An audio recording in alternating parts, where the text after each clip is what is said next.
নমস্কার বন্ধুরা, easy home cooking চ্যানেলে আপনাদের সবাইকে স্বাগত। এই প্রচণ্ড গরমে যাতে আপনাদেরকে রান্নাঘরে খুব বেশি সময় কাটাতে না হয় সেই কথা মাথায় রেখেই আজ আমি এই সমস্ত সবজিগুলো দিয়ে মাত্র 10 থেকে 15 মিনিটে বানানো যায় এরকম একটা ইজি ডিনার রেসিপি নিয়ে এসেছি। এটা যেমন খুব তাড়াতাড়ি রান্না হয়ে যায় সেরকম সুস্বাদুও হয়, আর আলু ছাড়া বেশ কিছু সবজিও কিন্তু খাওয়া যায়।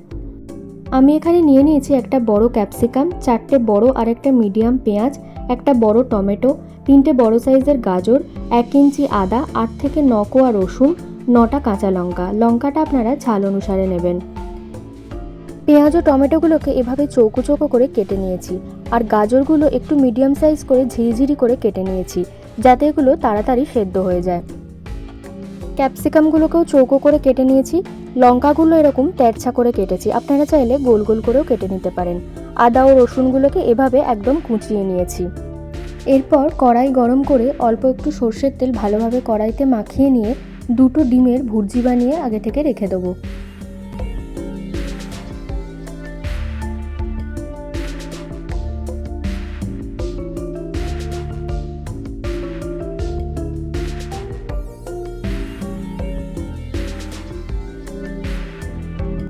এখন ওই কড়াইতেই 4 টেবিল চামচ সাদা তেল গরম করে তাতে একে একে আদা কুচি এবং রসুন কুচিগুলো দিয়ে দিচ্ছি।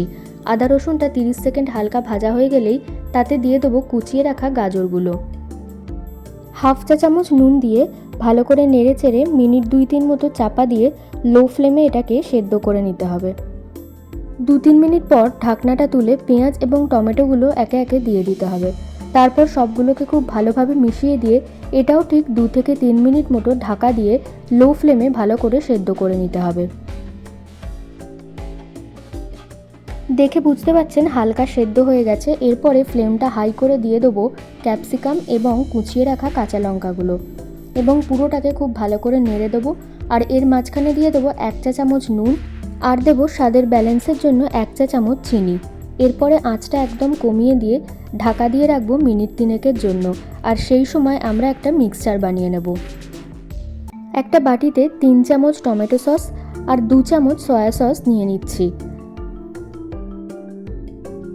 এতে দিয়ে দেবো হাফ কাপ মতো উষ্ণ গরম জল। এবার খুব ভালোভাবে মিশিয়ে নিয়ে তার মধ্যে দিয়ে দিচ্ছি 1 চা চামচ পরিমাণ কর্নফ্লাওয়ার। আপনাদের বাড়িতে যদি কর্নফ্লাওয়ার অ্যাভেলেবেল না থাকে তাহলে আপনারা এটা স্কিপ করতে পারেন। এখন ঢাকনাটা খুলে নিয়ে ডিম ভুর্জিগুলো দিয়ে দেবো আর দিয়ে দেবো সসের যে মিক্সচারটা বানিয়ে রেখেছিলাম সেইটা। এরপরে এটাকে মিডিয়াম ফ্লেমে কিছুক্ষণ নাড়তে হবে, আর নাড়তে নাড়তেই দেখবে কালারটা কিন্তু একদম চেঞ্জ হয়ে এসেছে এবং সবজিগুলো খুব ভালোভাবে সেদ্ধ হয়ে গেছে। এই সময় যদি প্রয়োজন হয় অল্প একটু জল দিতে পারেন। এবার এটাকে ভালো করে নেড়ে চেড়ে টেস্ট করে নিয়ে এবার নামিয়ে ফেলতে হবে। এখানে প্রায় 6 থেকে 7 জনের মতো পরিমাণ আছে। দেখতেই পাচ্ছেন এটা একদম তৈরি হয়ে গেছে। আর দেখতে পেলেন কত সহজে এটা বানানো হয়ে যায়। খুবই সুস্বাদু একটা পদ, বাচ্চারাও খুব আনন্দ করে খাবে। বিশেষ করে এই গরমকালে এখন রোজই পটল, ডাঁটা, ঝিঙের জন্য বাচ্চারা একদমই খেতে চায় না। তাদের জন্য সবজি দিয়ে, এই ডিম দিয়ে বা ডিম ছাড়া চটজলদি এই রেসিপিটা আপনারা বানিয়ে দিতেই পারেন। ভিডিওটি কেমন লাগলো আমাকে জানাতে ভুলবেন না এবং অবশ্যই কিন্তু এটা বাড়িতে ট্রাই করে দেখবেন। ভিডিওটি ভালো লাগলে অবশ্যই একটা লাইক করে দেবেন এবং পরিচিতদের সাথে শেয়ার করে দেবেন। আর আমার চ্যানেলটি সাবস্ক্রাইব করে একটু উৎসাহ দেবেন। ধন্যবাদ।